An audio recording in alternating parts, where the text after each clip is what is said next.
Bismillahirrahmanirrahim. Kalau kamu berdoa itu yang tadarruk itu ya yang sangat sopan wa khufya, secara diam-diam atau secara enggak berlebihan. Terus hanya ayat innahu la yuhibbul mu'tadin. Allah itu tidak suka orang yang melewati batas. Itu termasuk melewati batas dalam doa karena ada unsur mendikte Allah. Saya memberi contoh tadi. Misalnya kita sebagai cowok berdoa, ya Allah saya ingin punya istri cantik, solihah, nasabnya baik, gak pernah cerewet, gak pernah apa. Itu kan nanti nyarinya juga susah. Nanti kalau Allah menjabatkan itu adanya di surga, tentunya rapayu rabi, kira-kira. Nah itu sudah berlebihan. Terus kalau ada ulama mengatakan doa itu mukhul ibadah, itu maksudnya gini, doa itu bukti kita minta itu bukti kita lemah. Dan merasa lemah itu sudah bagian dari ibadah. Makanya masyhur itu syairnya Abdul Al-Haddad itu, fadu'ai wabdihali dalilun li iftiqori. Jadi saya berdoa itu hanya sebagai bukti saya butuh Allah. Saya sendiri tidak punya kepentingan mustajab apa enggak.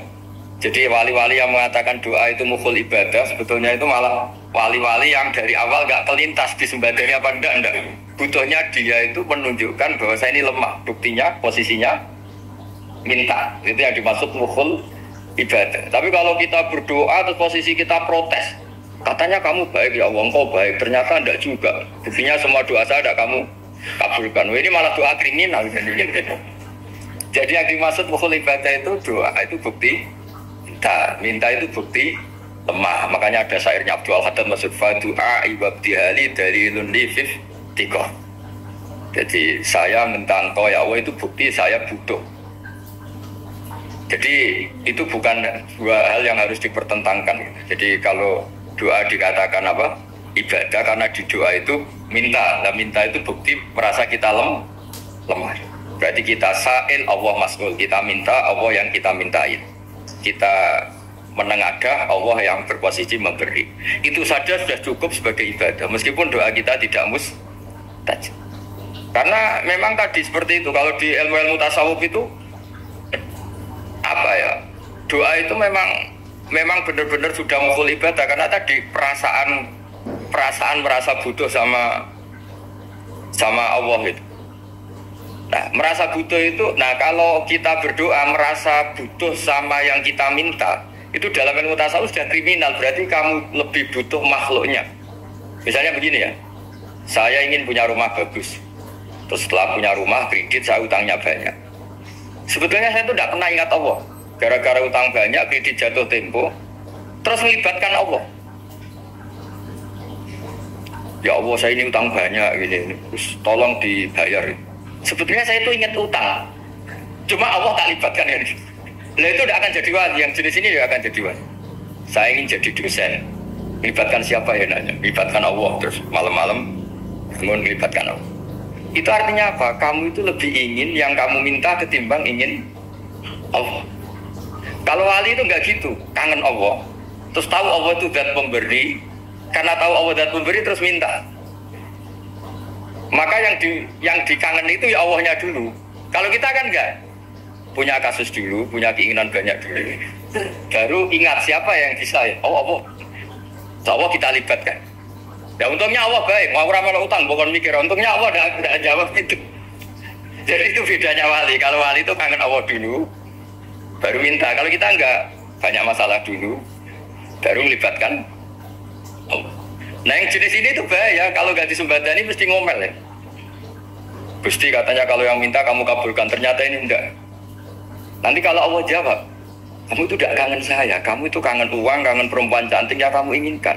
Terus kamu melibatkan saya. Urusannya apa saya dengan itu? Pak, makanya tidak usah nuntut karena awalnya sudah sah.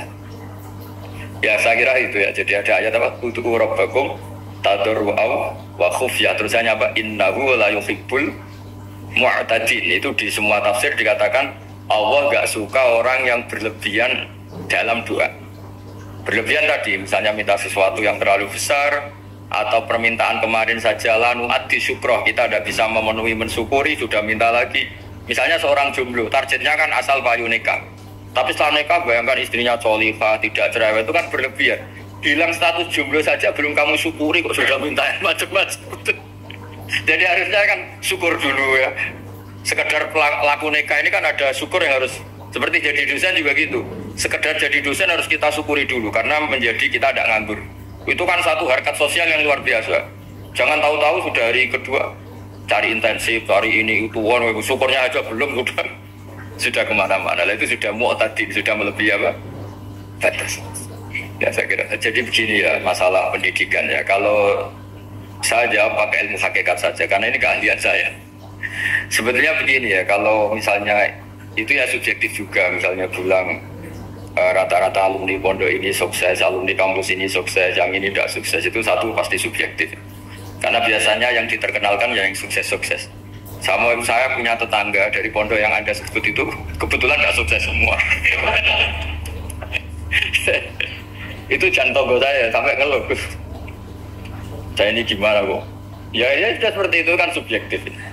Tapi menyangkut pendidikan itu begini ya, menyangkut hasil dari pendidikan itu. Andai kan kita bicara ilmu hakikat, misalnya kita mondok itu, mondok kemudian jadi orang miskin, jadi orang yang menurut orang banyak ada berguna di masyarakat. Ternyata kita ini orang yang kelihatannya ada punya karir, tapi kalau malam sujud sama Allah. Punya anak niat memperbanyak orang sujud, terus punya ibu yang sakit-sakitan kita rawat, meskipun kita tidak jadi dosen, tidak jadi menteri, tapi indah Allah itu luar biasa karena berstatus ngerawat ibu, ngerawat anak, ngerawat istri. Nah Islam itu datang dengan jargon-jargon seperti itu, sehingga Nabi kalau muji itu ada Uwais Al-Qarni, ini orang yang luar biasa. Ternyata dia itu punya ibu lumpuh yang kalau kemana-mana harus digendong. Ketika tetangga-tetangganya berhasil sowan Rasulullah itu Uwais Al-Qarni tidak bisa karena setiap ibunya dipamitin mau sowan ke Rasulullah itu sama ibunya nggak boleh. Tapi apa yang terjadi? Justru dipuji-puji Nabi sebaik-baiknya kurun itu waktu adalah kurun yang ada Uwais Al-Qarni. Saya punya teman, ini kisah nyata, saya berkali-kali ngisi ngaji di komunitas ulama. Ini mungkin tidak bagus untuk kampus, tapi harus saya utarakan supaya ya kita evaluasi. Saya bilang gini, saya ini jadi kiai itu sering iri sama orang goblok. Orang goblok itu barokah kata saya gitu. Itu kiai kaget semua karena saya bilang orang goblok itu barokah. Saya beri contoh gini, misalnya saya pinter, terjuara MTQ, juara hafal Quran atau juara baca Quran secara tartil. Ujung-ujungnya saya dapat hadiah umroh atau apalah, atau hadiah rumah atau apa. Pertanyaannya adalah mendapat. Saya ulang lagi, mendapat. Sementara ada santri yang bodoh, gara-gara bodoh itu dosen UI yang enggak, jadi kiai yang enggak, akhirnya dia jadi pekerja di Korea. Barokahnya bodoh tadi. Karena di Korea melihat orang ateis, akhirnya dia kepikiran bikin masjid. Sebagian gajinya disumbangkan untuk masjid. Ini bodoh pendiri masjid. Tapi kita gara-gara dosen dakwah di masjid, ini pinter dapat uang dari masjid. Nah ini bukan nyindir, ini biasa saja, ini maksud saya. Maksud saya, kamu jangan ngabaikan hidup. Akhirnya apa yang terjadi? Saya ini punya teman ini betul. Saya ini kan kecelok dulu tuh Gus Salim. Nasib saya di mana-mana dihormati. Kadang saya merasa dosa. Kok dihormati? Saya punya teman dulu gobloknya minta ampun sekolah sekelas sama saya. Gobloknya, soalnya gobloknya harus disepakati. Iya, goblok mau cuma alih kira-kira. Singkat cerita, dia itu hidup di pedalaman Kalimantan sekitar tahun 92. Dulu kan biasalah di dalam hutan itu bisa ada penebangan hutan macam. Dia ada bosnya, yang jelas dia ada bosnya. Saya yakin juga agak kriminal. Karena dia tidak yang illegal logging. Pokoknya ditetir dia hidup di tengah hutan. Kotoran. Setelah itu dulu gak ada HP. Sering kirim surat ke saya, Gus, saya ini hidup di tengah hutan. Tapi saya ini muslim, pernah mondok. Kalau gak bikin subah itu gak enak. Bikinlah dia Jumatan.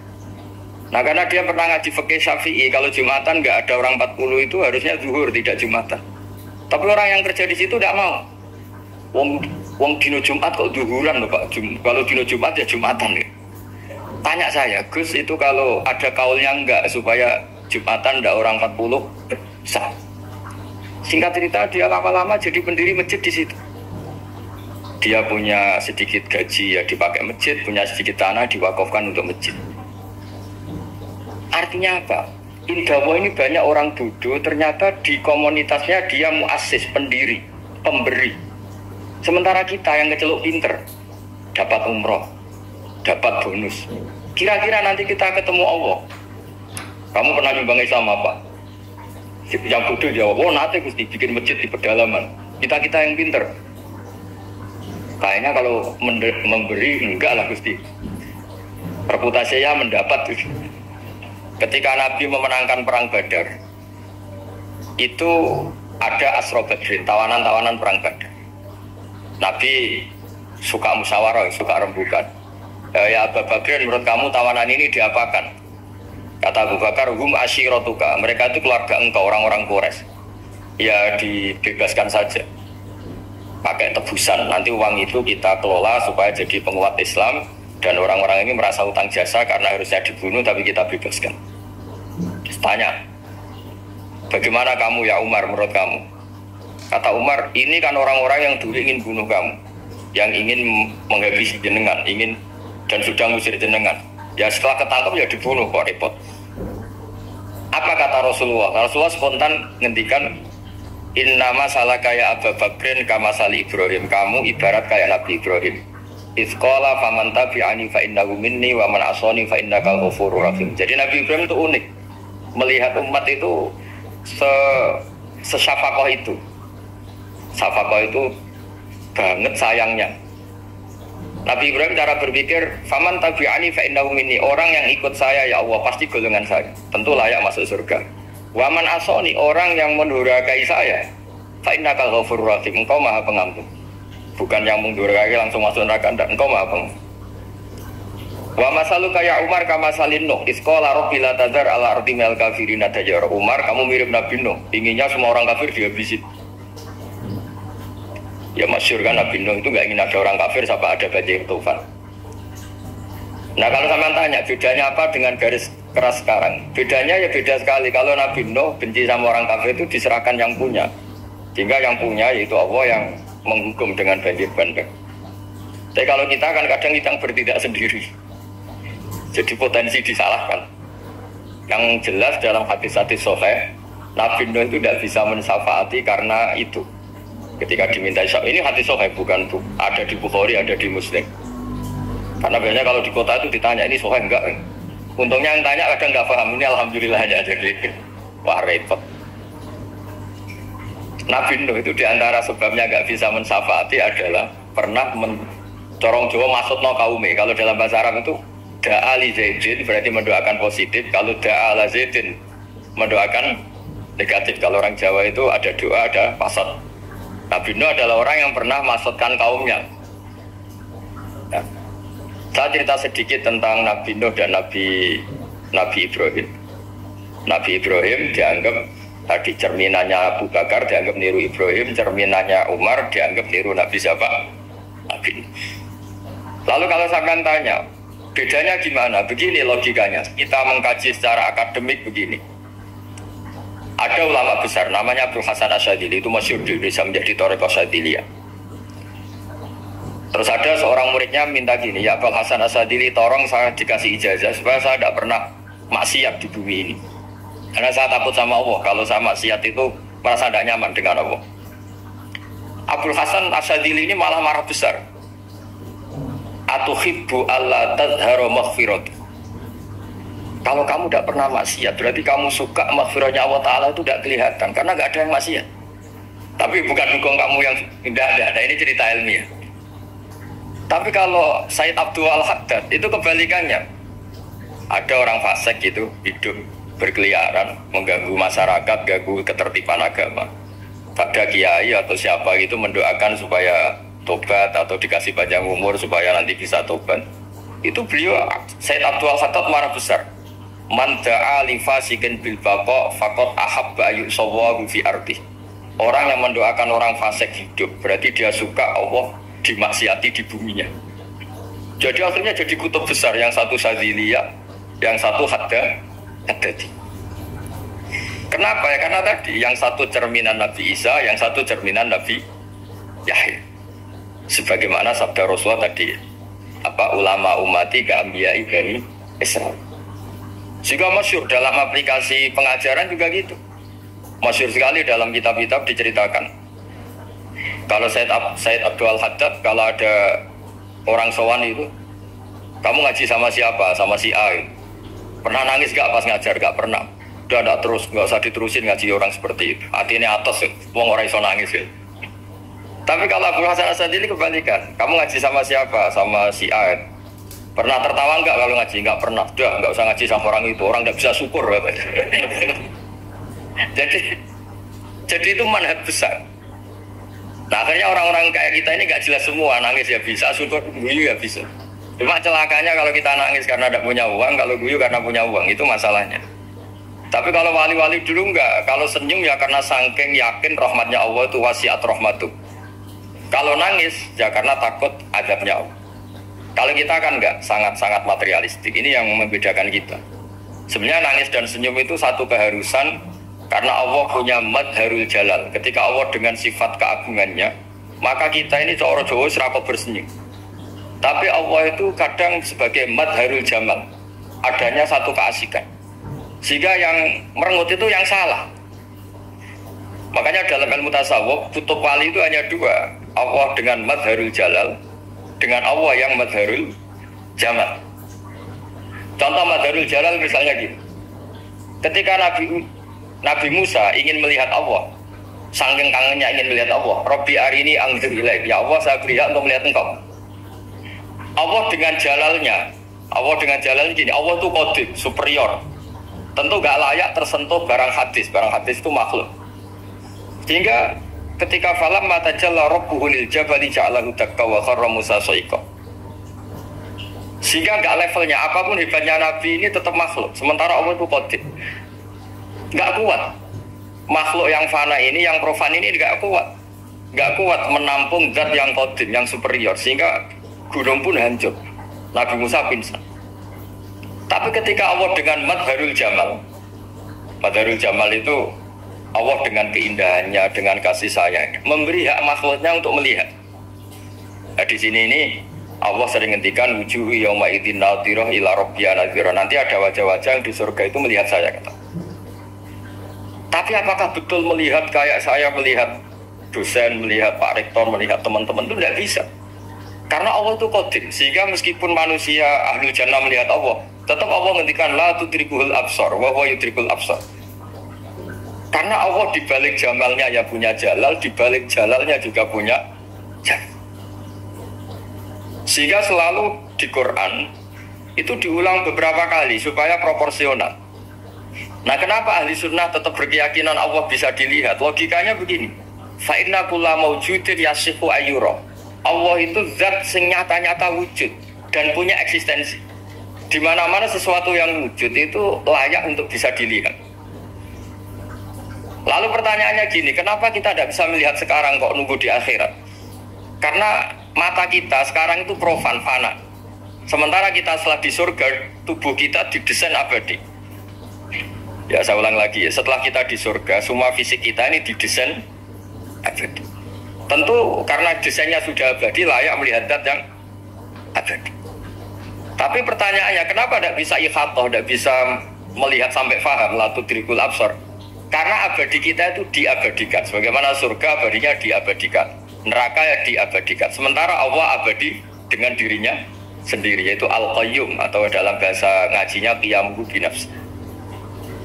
Nah lalu pertanyaan, makanya Mu'tazilah itu menentang betul kalau orang di surga bisa melihat Allah. Cara berpikir Mu'tazilah, melihat itu artinya yang dilihat ada arahnya, sementara Allah terbebas dari arah. Tapi kata ahli sunnah cara berpikir tidak seperti itu. Melihat itu pokoknya tahu. Nah, tahu karena mata itu karena kita ditakdir tahu itu karena mata. Sebetulnya yang menjadikan tahu itu tidak mata. Ya kalau tahu ya tahu saja, bukan harus pakai mata. Itu cara berpikir ahli sunnah wal jamaah. Jadi saya beri ya bocoran. Kenapa madzhab ahli sunnah itu yang dipilih oleh banyak mayoritas di dunia, jumhur itu. Ahli sunnah itu dianggap pikirannya lebih orisinal. Misalnya ahli sunnah kalau ditanya, kenapa kamu melihat? Ya melihat saja. Kenapa kamu mendengar? Ya mendengar saja. Kesannya itu tidak rasional, kayak orang yang nggak pinter itu. Tapi sebetulnya itu yang benar. Jadi cara berpikir ahli sunnah itu melihat itu menjadi tahu. Menjadi tahu itu bisa karena mendengar, bisa karena melihat, bisa karena dikasih tahu, bisa karena bersentuhan. Sebab itu di Quran itu ada ayat ala ya'lamu man khalaqa, bukankah zat yang menciptakan itu menjadi tahu. Sehingga kenapa Allah itu selalu tahu? Karena Allah yang menciptakan. Kalau kamu tahu karena mata, sekali itu jauh, maka kamu tidak melihat. Atau kamu sekarang buta, kamu tidak melihat. Atau tertutupi barang itu, maka kamu tidak melihat. Tapi kalau kamu tahu karena kamu menciptakan, maka akan melihat terus. Misalnya saya ini tukang batu. Saya ingat betul ketika saya bangun Monas, itu pulpen saya tak tanam di dalam Monas. Saya ingat betul kalau pulpen saya warnanya putih, tak tanam di Monas 2 meter dari pondasi. Setelah saya pulang ke Jogja ditanya, di dalam Monas ada apa? Ada pulpen. Posisinya 2 meter dari pondasi. Kenapa saya tahu? Karena saya yang menciptakan. Nah, karena menciptakan ini sehingga tahu saya akan terus menerus. Tapi kalau tahu karena mata sekali barang itu tertutupi, nggak tahu. Misalnya saya tahu jenengan karena dekat sekali jenengan kemana-mana saya tidak tahu. Tapi kalau saya menaruh sesuatu di tubuh Anda, sehingga kamu kemana-mana tetap tahu bahwa barang itu ada di tubuh. Nanti kalau ada yang protes, tapi bisa saja Gus barang itu dicuri orang kemudian Anda tidak tahu. Yang menjadi tidak tahu karena saya sudah tidak menciptakan suasana itu. Selagi saya yang menciptakan, maka akan tahu. Tetapi karena Allah ini menciptakan semua yang ada di bumi, maka Allah tahu terus. Jika Allah tahu cara bikin kuman, terus tahu bahwa manusia itu punya kuman, kumannya punya organ, organnya juga punya kuman. Mesti gak kebayang. Kamu bayangkan kayak, makanya Allah itu kalau cerita sederhana, innallaha la yastahi ayyadriba masalam ma ba'udutan fama fawqaha. Allah itu tidak malu bikin perumpamaan nyamuk, karena nyamuk itu lebih dahsyat dibanding gajah. Para pematung itu disuruh bikin gajah masih mampu, bikinkan patung gajah mungkin masih sanggup. Tapi kalau tak suruh bikin patung nyamuk, nggak usah bikin hidup, patungnya saja sekecil itu. Padahal nyamuk kecil itu punya organ tubuh. Lalu bikinnya organ tubuh nyamuk itu kayak apa sih? Organnya punya kuman, kumannya punya organ, organnya juga punya kuman. Sehingga orang-orang alim itu baca nyamuk itu lebih jadi ayat Allah ketimbang melihat dinosaurus. Tapi sekarang orang itu nggak tertarik ceritanya. Jadi beda perasaannya orang alim sama orang awam. Kalau orang awam tuh melihat mukjizat kan yang dasar-dasar kayak dinosaurus, gajah, wow. Kalau orang alim nggak, malah melihat nyamuk. Kealiman seperti itu terjaga di umatnya Muhammad, di umatnya Rasulullah Muhammad SAW. Karena ketika umat ini nggak ditunggui para nabi, itu Allah menjamin Muhammad, ulama umatmu nanti punya kemampuan seperti nabi. Tentu dan dalam keutamaan, ya keutamaan tentu nggak sekelas sama nabi. Kenapa itu terjadi? Karena tadi para nabi ini mewakili kalau kita sangat mencintai Indonesia, maka kita akan tegas siapapun yang ingin menghancurkan Indonesia. Itu kira-kira cerminan Nabi Nuh. Kalau kita sangat mencintai Allah, maka kita akan benci sebenci-bencinya sama orang yang mendurhakai Allah. Tapi masalahnya, Allah yang kita cintai itu memaklumatkan diri kalau bersifat ghafur, pengampun. Sehingga kalau kita terlalu kasar, ini kan yang kita cintai bersifat ghafur kok kita kasar. Di sini Nabi Ibrahim, beliau sangat mantel sekali sama yang durhaka sama Allah. Tapi kalau mau mantel gimana? Zat yang mengajarkan itu bersifat ghafur. Maka kita mau tidak mau, makanya ada riwayat mengatakan tafallaku bi akhlaqillah, kamu bertata krama kayak akhlaknya Allah. Akhirnya ya sudah, kita mau apa coba? Kira-kira kalau kamu mencintai seseorang, itu potensinya kan dua, protektif. Ada telepon, itu dari siapa? Cewek atau cowok? Protektif. Itu bukti cinta atau bukti suudon? Kan tidak tahu. Tapi misalnya kamu cinta perempuan terus WA-an sama lelaki gak apa-apa, jalan sama lelaki gak apa-apa, sama masa lalunya pacarnya juga gak apa-apa. Itu cinta kok pembiaran? Kan sama-sama gak jelas. Nah kira-kira mencintai Allah itu kira-kira analoginya seperti itu. Kalau yang satu protektif, Allah harus satu-satunya yang disembah, gak boleh didurhakai, gak boleh dikhianati kok. Sehingga ini sangat keras sekali. Nah, ini Nabi Nuh. Di sini ada Nabi Ibrahim. Karena orang yang kita cintai bersifat ghafur. Jika kalau kita terlalu tegas, beda dengan sifatnya Allah yang bersifat ghafur. Nah umatnya Nabi seperti itu mulai dulu. Ada yang moderat, ada yang keras, ada yang setengah keras, setengah moderat. Ada yang nggak ambil sikap bahwa udah mangan turu, sementara mati. Nah, itu lebih baik itu timbang punya istihad tapi gak jelas, mendingan Itu ada riwayatnya, suatu saat ibadah akhir umatku terbaik adalah tidur. Maksudnya tidur itu gak ngambil sikap, masyhur itu. Saya beri riwayat yang ada di Bukhari Muslim. Satakunu fitanun al-qa'id fiya khairun al-qa'im wal-qa'im fiya khairun al-masi wal-masi fiya khairun nasai. Nanti di akhir zaman itu banyak fitnah, kata Rasulullah. Yang duduk lebih baik ketimbang yang berdiri, yang berdiri lebih baik ketimbang yang jalan biasa lebih baik ketimbang yang jalan bergerak. Man tasyarrafa laha tastasrifu. Fitnah itu adalah siapa yang terlibat maka akan semakin parah. Jika semenjak itu ulama berpikir nanti di akhir zaman kalau ada fitnah itu sebaiknya orang ngambil sikap sepasif-pasifnya, secuek-cueknya. Jadi semua syurahul hadis sepakat makna hadis ini apa? Orang disuruh sikap secuek-cuek. Misalnya pilihan presiden, contoh kecil pilihan presiden. Mungkin para intelektual nggak merasa, tapi kalau ulama itu cara berpikir beda. Pilihan presiden, kamu fanatik milih A, yang satu fanatik milih B, ya presiden atau bupati atau gubernur. Terus yang satu bilang gini, wah kalau nggak di presideni A, nggak di bupati A, nggak di gubernur A, negara ini rusak. Mungkin betul dari segi jejak rekamnya A ini bagus. Tapi pertanyaannya secara tauhid, bagaimana Anda menggantungkan kesejahteraan sama makhluk? Kamu nggak pernah terusik begitu kan para intelektual? Itu kan melukai. Bagaimana mungkin Anda menggantungkan kesejahteraan dengan seorang makhluk? Wah kalau di presiden A pasti Indonesia makmur, kalau bupati A pasti Sleman makmur, pasti Bantul makmur. Bagaimana mungkin makhluk yang sedang soleh kamu pastikan selalu soleh?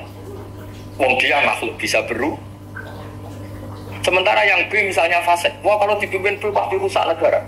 Bagaimana kamu pastikan B yang fasik selalu fasik? Dia aja dia husnul Fatimah, yang fasik pas mimpin jadi soleh, yang soleh pas mimpin jadi fasik. Akhirnya ulama karena tahu sifat manusia itu berubah dan kendali di tangan Allah, sikapnya nggak jelas. Saya ini termasuk orang yang terkenal nggak jelas. Karena kalau ditanya ke sampai milih presiden mana, bakti mana, sanut pangeran sing dadi aku loyalin. Wah, anut pangeran yo kacau. Wah, kowe kacau menan anut pangeran kan saya. Ini kan sudah tidak sambung karena pikirannya ulama. Memang nggak beda, cara berpikir ulama itu beda. Bahkan bapak saya itu kalau didik saya itu begini. Kalau meseli saya atau ngirim saya dulu itu kan pakai mes. Nah, ini uang kamu 500.000 untuk kamu. Mesti ditambahi 100.000 ini untuk buat jajan sama teman-teman. Mesti ada uang pokok, ada uang sodako. Dulu saya sering tanya, kenapa bapak sangat menghormati teman-teman saya? Kata bapak, aku mondok, aku iso nyukupi, sing iso nyukupi ya konco-konco. Ternyata betul, rata-rata anak kuliah atau anak mondok, uang pribadinya kan 8 hari dari dikirim sudah habis. Berarti kan masih 22 hari kok bisa hidup itu kan baru banyak teman-teman itu. Malah yang agak beling itu 1 hari sudah habis, berarti ada 29 yang bergantung sana sini. Jika Nabi dulu cara ngendikan itu unik. Kata Nabi, daun nasa yarzuqu wa ba'dhum ba'dhum. Manusa barnawa, mbok saling memberi rezeki. Ketika ada kolab, Medina itu pernah kolab, terus sekarang pernah defisit. Beberapa pakar ekonomi datang ke Rasulullah, ya Rasulullah, syair, tolong dikasih harga standar. Tapi apa jawabannya Nabi? La tusairu fa inna Allaha huwal musair. Kamu jangan kasih harga, Allah sendiri yang menentukan harga itu. Terus kata Nabi, kenapa engkau begitu ya Rasulullah? Ini negara harus ditentukan harga karena gini-gini. Kata Nabi, saya tidak ingin ketemu Allah dalam keadaan dolim. Tapi ini tentu di teori ilmu modern ini masalah. Tapi menurut orang modern. Tapi kalau menurut ilmu hakikat itu nggak akan masalah. Misalnya, kenapa Nabi tidak menentukan harga dalam keadaan negara seperti itu? Jawabannya pakar-pakar hakikat. Ya saya ulang lagi pakar-pakar hakikat. Begini, misalnya ada orang menimbun supaya nanti harganya mahal. Terus ditimbun terus sampai nunggu harganya mahal.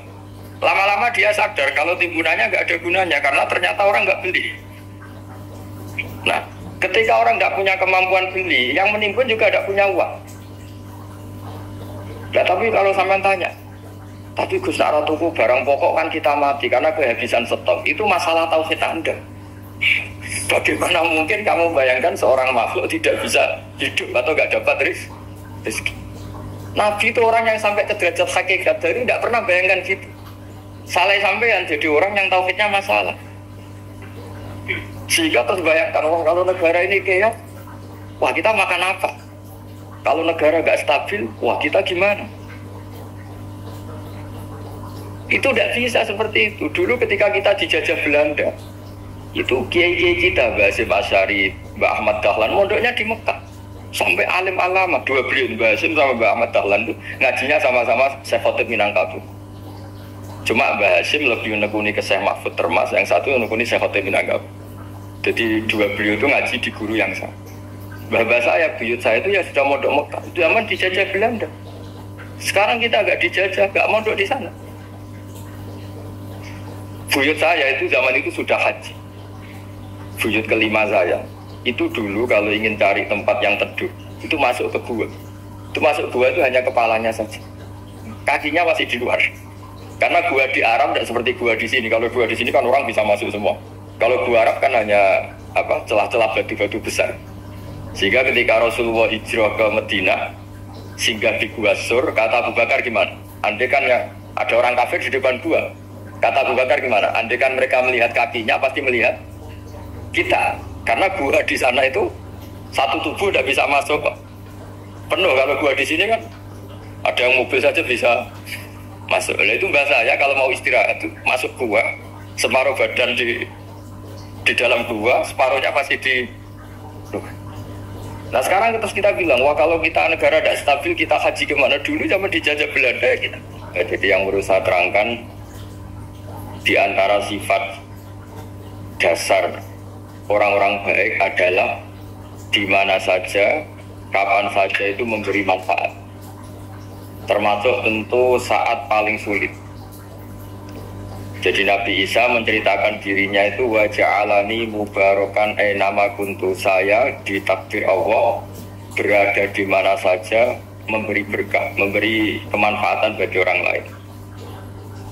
Ada beberapa cerita tentang Nabi Isa. Jadi perlu diketahui ada 3 nabi yang seperiode. Satu Ibrahim dan Nabi Lut. Ibrahim itu sama Nabi Lut itu pernah paman.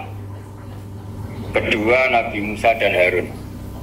Sebetulnya yang jadi nabi itu Nabi Musa, tapi Nabi Musa karena alsak, lisannya anda jelas, minta Nabi Harun, ya tentu minta kepada Allah supaya Nabi Harun jadikan nabi. Terus ketiga Nabi Isa dan Yahya. Yahya bin Zakaria, terus Isa ini pernah keponakan Zakaria. Kira-kira kalau di Jawa ya misanan antara Yahya dan Jawa Isa. Jadi ada 3 nabi yang seperiode. Tapi yang paling berkompeten, yang sederajat kira-kira seperti itu hanya Isa dan Yahya. Karena Nabi Lut dan Nabi Ibrahim itu beda level. Karena Lut ini pernah keponakan, jadi hubungannya kira-kira yang murid dan guru. Terus Musa dan Harun itu juga nggak level, karena Nabi Harun ini jadinya Nabi itu atas permohonan Nabi Musa. Sehingga meskipun Harun itu kakaknya, tapi nggak berani bantah. Jadi Nabi Musa itu dalam cerita, beliau itu alsak. Alsak itu lesannya agak kedal. Tapi ini alsak yang barokah. Jadi dulu ceritanya Musa kecil karena dia seorang Nabi, beliau seorang Nabi. Itu kalau melihat Fir'aun itu mantelnya bukan main. Padahal kecilnya dirawat Fir'aun. Sehingga cerita mulai kecil sudah usil. Kalau melihat Fir'aun itu ya jenggotnya dipakai mainan. Pokoknya nakal. Lama-lama Fir'aun curiga, dasar orang Israel. Nabi Musa ini turunan Israel. Lama-lama Fir'aun itu yakin kalau itu sengaja. Akhirnya Fir'aun mau membunuh Musa. Terus kata istrinya Fir'aun, Musa itu masih anak kecil. Jadi seperti itu ya bawaan anak kecil, bukan bawaan kebencian terhadap orang Kipti, orang Mesir. Kalau dalam bahasa kitab kuno Mesir itu Egypt Al-Kipti, makanya disebut Maria Al-Kiptiyah. Kalau orang sekarang bilang Egypt itu bahasa kunonya Mesir itu Al-Kiptiyah. Nah, memang secara bahasa Arab Mesir itu gak mungkin, bahasa Arabnya Mesir itu gak mungkin, karena Misro itu maknanya kota. Jadi kalau kamu bilang kamu kemana, ke Misro, ke kota, lah ya kota mana, ya kota Mesir, itu bisa debat kusir. Jadi ya kayak kita lah, kita sekolah di mana, di madrasah. Madrasah terjemahnya apa? Sekolah. Nah, kemudian oleh istrinya Fir'aun ya gini saja, buktikan kalau Musa itu masih anak kecil. Masyhur itu dalam cerita dikasih bara api sama apel. Sebenarnya Musa kecil ini sudah pinter mau milih apel. Sama malaikat Jibril diarahkan tangannya itu ngambil apa? Bara api terus dikunyah. Itu yang menyebabkan lisannya Musa itu alsak, agak pelak. Nah, ketika jadi rasul itu akan repot karena nanti harus pakai penerjemah. Jadi seorang rasul tapi lisannya tidak apa? Cakap. Akhirnya Nabi Musa realistis ketika diutus wa akhi Harun wa afsahu minni lisanan fa arsilhu ma'yarid ayyusaddiquni inni akhafu ayyukadzibun. Ya Allah, saudara saya Harun itu lisannya lebih fasih. Tolong jadikan dia rasul sebagai penguat saya. Akhirnya Allah mengabulkan doanya Nabi Musa, kemudian Harun dijadikan sebagai apa? Rasul. Sehingga meskipun satu angkatan, Harun dan Musa ini enggak level. Artinya enggak level itu ya Harun yang takut Musa. Terus ketiga ini Nabi Yahya dan Nabi Isa. Ini umurnya ya seangkatan, kecerdasannya, jadi nabinya sama-sama mulai kecil. Kita tahu Nabi Yahya termasuk yang diberi kitab Allah, ya Yahya khudil kitab bi quwwah wa atainahu hukma sobiyya. Yahya berpeganglah kitab secara kuat dan dia saya kasih kenabian ketika kecil. Sama dengan Nabi Isa yang disebut wa yukallimun nasa fil mahdi wa kahla. Sehingga karena selevel, dua nabi ini menjadi figur besar dalam manhaj, dalam metode dakwah. Dua, karena masih misanan, jadi kalau Jawa kira-kira mirip misanan. Dua nabi ini kalau memilih satu kampung, itu kalau Nabi Yahya itu milih kalau singgah di satu kampung, Nabi Yahya mesti tanya, orang sini yang paling soleh siapa, yang paling baik siapa. Ya terus singgah atau nginap di rumahnya orang baik tadi. Tapi kalau Nabi Isa enggak, orang sini yang nakal siapa, yang paling beling siapa. Terus Nabi Isa singgah di situ. Akhirnya ada pertanyaan dari Nabi Yahya, lima tanzilu ala syirarin nas. Kenapa kamu selalu singgah di orang-orang nakal? Syiror itu orang-orang nakal. Masyhur itu Nabi Isa menjawab, ana tabibun udawil mardo. Di mana-mana Nabi itu ibarat seorang dokter, kerjaannya tentu menyembuhkan orang-orang yang apa? Sakit.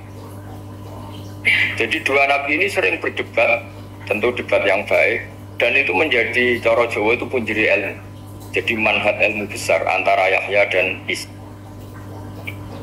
Begitu juga Nabi Yahya itu kelihatan agak rileks, panik, saking takutnya sama Allah. Kalau Nabi Isa tuh rileks, pokoknya kumpul orang-orang nakal dia rileks. Akhirnya ada dua pertanyaan sekaligus nanti jadi dua manhaj. Kenapa kamu sering masam, sering kalau bahasa Arab itu agasa ya. Terus yang Nabi Yahya balik bertanya, kenapa kamu sering senyum, sering tertawa? Kenapa memangnya? Terus ka'annaka ta'manu min makrillah, kamu sering senyum kayak kamu sudah terbebas dari azab Allah, dari ditegur Allah, seakan-akan kamu orang paling benar yang gak akan salah. Nabi Isa balik tanya, sama kamu sering masam, sering merwa, ka'annaka taqnatu min rahmatillah, seakan-akan kamu putus asa dari rahmatnya Allah. Sehingga kemudian itu jadi manhaj besar. Kalau terlalu senyum ya dianggap orang yang kayak gak punya perasaan dosa gitu. Tapi kalau terlalu masam, terlalu merenggut, seakan-akan rahmat Allah itu terbatas. Sehingga seakan-akan Allah itu rahmatnya nggak cukup lah untuk mengelola manusia ini.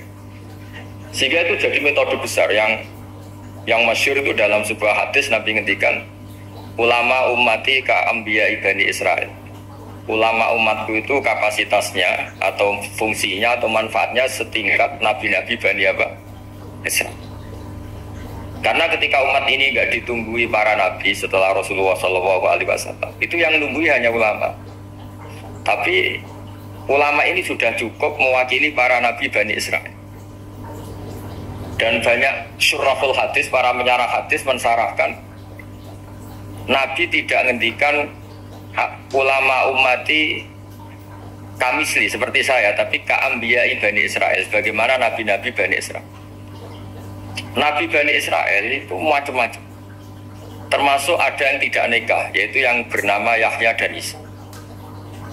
Delala umatnya Nabi itu ada orang alim alamah yang ilmunya melegenda, yaitu namanya Imam Nawawi. Itu tidak nikah sampai kabudut. Meskipun dalam ajaran syariatnya Nabi nikah sunnati, tapi selalu ada orang yang ditakdir tidak nikah karena masyhur, karena sibuk ngurus ilmu.